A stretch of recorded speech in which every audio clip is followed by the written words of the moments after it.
It is beyond me why we won't entertain the truth. So I'm going to give you some facts.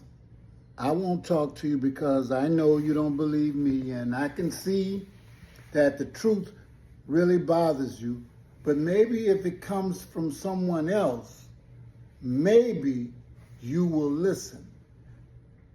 I heard a man in the Oval Office said, F woke, because he wants a certain demographic of people, and not just them, but everybody, to be asleep so that he can continue to do what he wants.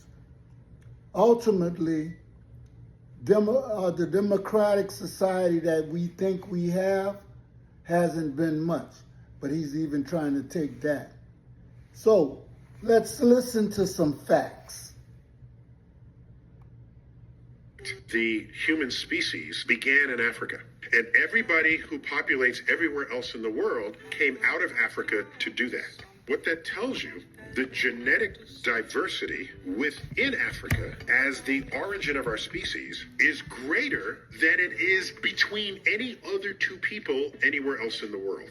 But because the anthropologists were not thinking genetic diversity, they're thinking skin color. They put them all in one bin. But if you have the most genetic diversity, then in practically every way humans vary, you would find the extreme of that in the African continent. Where would you find the tallest people in the world?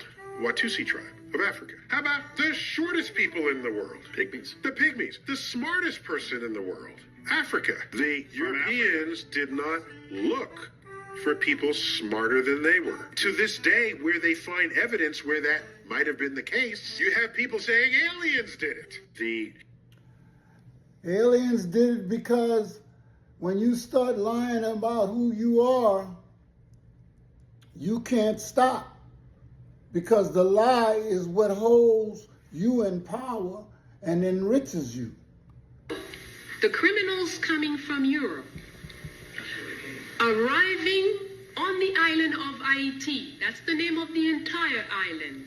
That's what the Arawak people called it. And this for thousands of years before the criminals arrived from Europe. And when they arrive, they find the people there. It is estimated there were between 2 and 3.5 million Arawaks on the island in 1492. 11 years later, it was estimated less than 100,000 people were living on this island.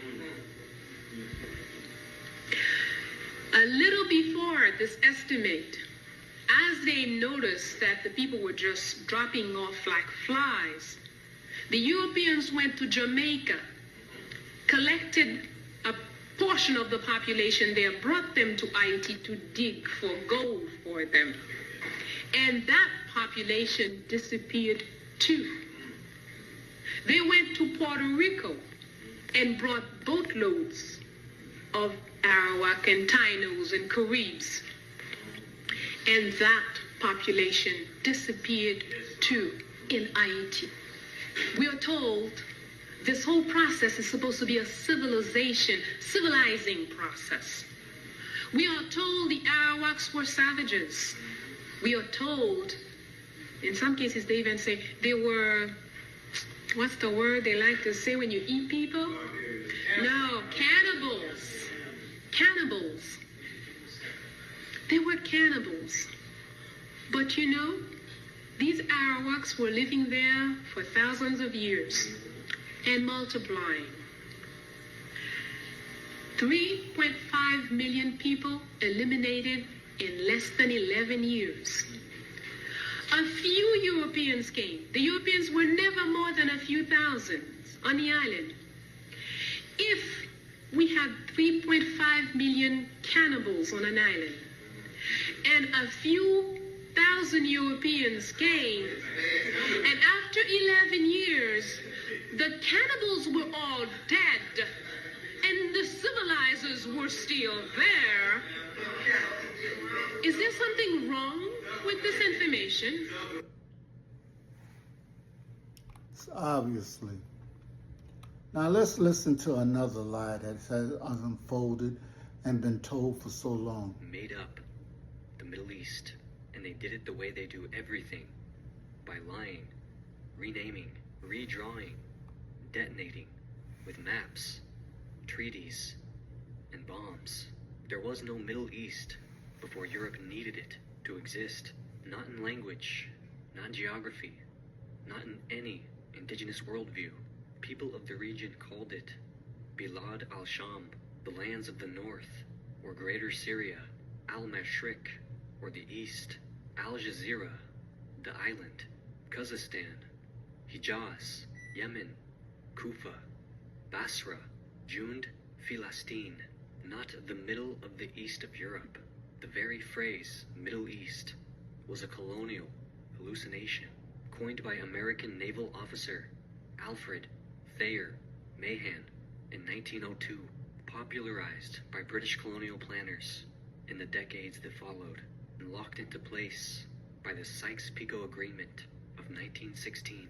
That was the moment two European powers, France and Britain, secretly divided the lands of the collapsing Ottoman Empire between themselves like hyenas circling a wounded lion.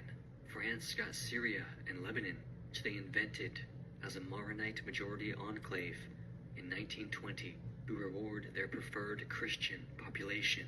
Britain got Iraq, Transjordan, now Jordan, and Palestine, where they opened the door to Zionist settlement as payment for World War I alliances, igniting a century-long catastrophe still unfolding.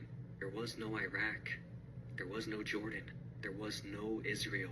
There was only the collapsing Ottoman Vilayet system, Baghdad, Mosul, Basra, provinces with tribal networks, religious courts, and federated power. And when the Ottomans fell, the Europeans didn't restore what had existed. They fabricated new states, inserted puppet monarchies like the Hashemite family in both Iraq and Jordan, and drew borders so illogical they ran through rivers, deserts, and people. They split up Kurdistan across 4 nations, divided the Druze, bisected Sunni and Shia communities, trapped Palestinians in a settler colonial nightmare, and turned Lebanon into a confessional time bomb by freezing religious representation into a colonial power-sharing gridlock. And they justified all of it by claiming to be bringing civilization to people who had libraries, while their own ancestors were still chasing pigs through mud. They called it Middle East because they couldn't see anything unless it was in relation to themselves. India was the Far East. Europe was the center. So this region became the middle, not based on its own historical gravity, just its proximity to European greed and the... I would like for y'all to hear the rest of that, but we'll do that another time. Here's the close. We must speak the truth.